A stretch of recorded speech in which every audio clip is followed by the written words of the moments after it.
कुछ लोग हैं जो पद पर पहुंच जाते हैं तो समाज को भूल जाते हैं और उनका जो कर्तव्य समाज के प्रति वो भूल जाते हैं, लेकिन जब वो पद से रिटायर होते हैं तब उनको लगता है कि अब हमको समाज में जाना चाहिए और समाज में पुनः हमको कुछ पद पाकर और कुछ जागरूकता रहें कि चंदा वगैरह लेने का। ये बहुत जो मीन मेंटेलिटी के लोग हैं वो लोग ऐसा करते हैं, लेकिन जो सच्चे अम्बेडकरवादी हैं जिनमें समाज सुधार की एक लगन है, आबद्धता है, वो उनमें इस प्रकार की भावना नहीं। सर, लाखों संगठन है बाबा साहब के नाम पर, बहुजनों के नाम पर, दलितों के नाम पर, वो कहीं मदद करते नहीं दिखते हैं। अत्याचार होता है जब लोगों पर, कहीं निकल कर नहीं आते हैं सामने वो। ऐसा है कि भारतीय संविधान में जो बाबा साहब ने लिखा है कि समाज में जो है अपने लोगों को संगठन बनाने की छूट है, सामाजिक प्रयोजन के लिए वो कर सकते हैं। तो इस रूप में जब ये समाज आगे बढ़ रहा है, समाज में चेतना आ रही है, शिक्षा आ रही है, जागरूकता आ रही है, तो अपना अपना वो लोग संगठन बना रहे हैं। यह देश जो है वो जाति विविधता में है, इतनी जातियां हैं, 5000 6000 जातियों में बटा हुआ है। हर जात दूसरे जात से अलग बट गए आपस में संगठनों के नाम पे। आपस में वो दलित भी बट गए और हर कमजोर जाएंगे ऐसे। तो सही बात कर रहे हैं। और हर जात की अपनी अपनी समस्याएं हैं, तो एक जात जो है दूसरे जात की समस्याओं को नहीं उठाता है। जैसे धोबी हैं, चमार हैं, पासी है, वाल्मीकि हैं, तो सबका अपना अलग अलग समस्याएं हैं।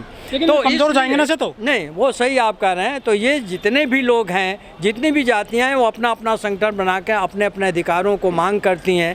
लेकिन हम लोगों का ये कर्तव्य बनता है, हम लोग ये कर भी रहे हैं कि सभी सामाजिक संगठनों को एक साथ मिलाकर और बाबा साहब के नाम पर उनको संगठित किया जाए, एकत्र किया जाए और एक बड़ा सामाजिक आंदोलन का एक आयाम दिया जाए। लेकिन कभी एकजुट क्यों नहीं होती हैं संगठन सारे? हो रहे हैं।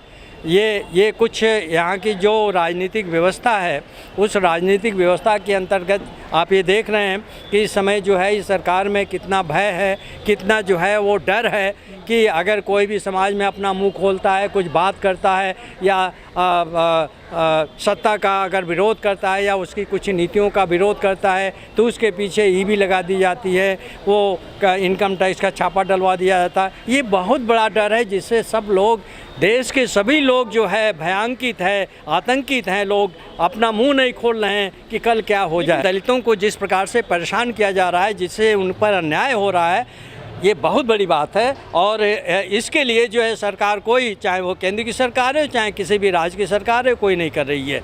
इतना दलितों पर हत्या हुआ, दलितों का हत्या हुआ है, दलितों पर अत्याचार उत्पीड़न किया गया है, लेकिन उसमें नहीं कुछ हुआ है।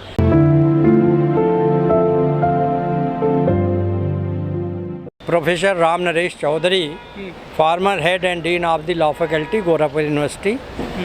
और मैं रिटायरमेंट के पश्चात सामाजिक काम में लगा हूं। और सामाजिक काम में जो भारतीय संविधान परम पूज्य बाबा साहब डॉक्टर अम्बेडकर के द्वारा बनाया गया है, उस संविधान को हम अपने लोगों में ज़्यादातर जागरूकता पैदा करना, उसके प्रति आचरण का व्यवहार करना, जिससे यह राष्ट्र जो है संगठित हो, मजबूत हो, इस काम में मैं लगा हूँ। कई लोग कहते हैं कि जब सीट पर होते हैं दलित बहुजन, सरकारी सीट पर या पावरफुल उसमें होते हैं स्थिति में, तब वो मदद नहीं करते हैं। जब रिटायर हो जाते हैं तो वो संगठन बनाते हैं बाबा साहब के नाम पर, फिर वो जो है अपना चंदा लेते हैं, ऐसा आरोप लगता है अक्सर। ऐसा आप जो कह रहे हैं वह कुछ हद तक सही भी है, लेकिन ऐसा सामान्य रूप में सही नहीं है।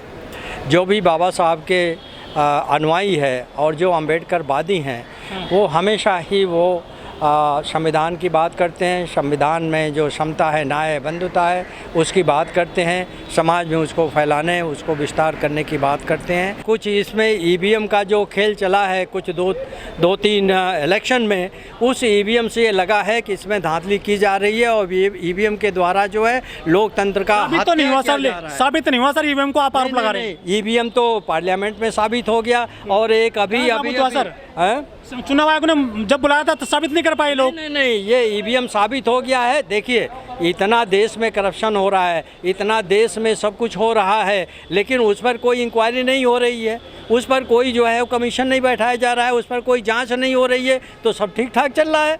अगर उस पर बैठा दीजिए, मान लीजिए अयोध्या में मंदिर बन गया लेकिन अयोध्या में जितने भी गलत काम हुए हैं, ज़मीन के बारे में, ज़मीन को बेचने के बारे में, खरीद और बिक्री के बारे में, जितना जो है भू राजस्व के नियमों का उल्लंघन किया गया है और जितना वहाँ पर भ्रष्टाचार हुआ है कि करोड़ों की ज़मीन जो है 10 करोड़ 20 करोड़ में बेच दी गई ओवरनाइट, ये सब क्या है? इसकी तो जांच होनी चाहिए ना।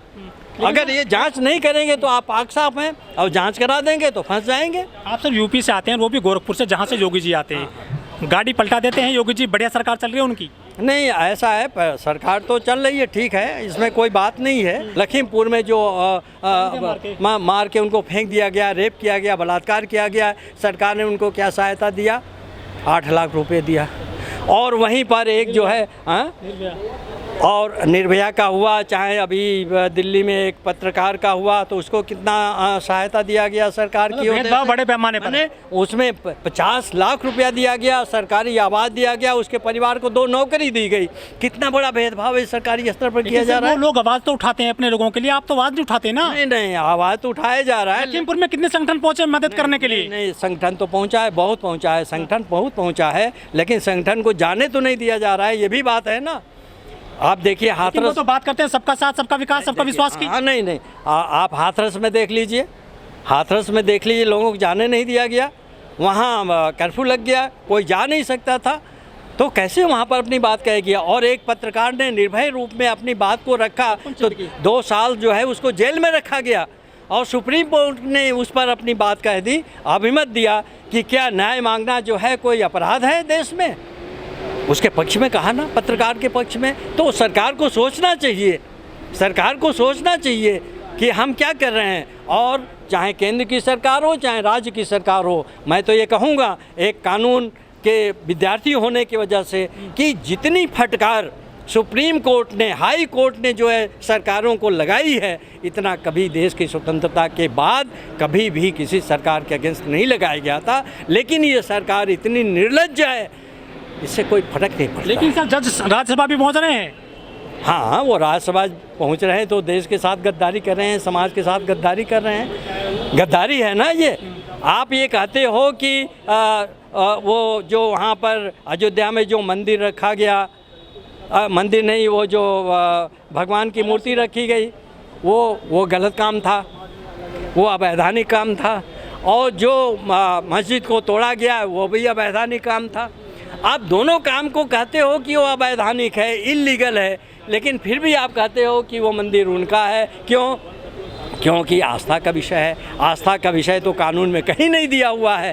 कानून आस्था से नहीं चलता है, कानून जो है रूल ऑफ लॉ से चलता है, ये उनको मालूम होना चाहिए। लेकिन ये तो अंडरस्टैंडिंग थी ना, सत्ता ने जो है उनको कब्जे में कर लिया, उनसे न्याय ले लिया, और उसका रिटर्न जो है उनको जो है राज्यसभा का मेंबर बनाने में कर दिया। और इसके प्रति ऐसा जो किया गया, वो देश की जो जनता का जो एक आस्था है, विश्वास है कि हमको सुप्रीम कोर्ट से न्याय मिलेगा, वो टूट गया, वो ख़त्म हो गया। और उन्होंने जुडिशरी सिस्टम को जो है इसके द्वारा जो है कलंकित करने का काम गोगोई ने किया है।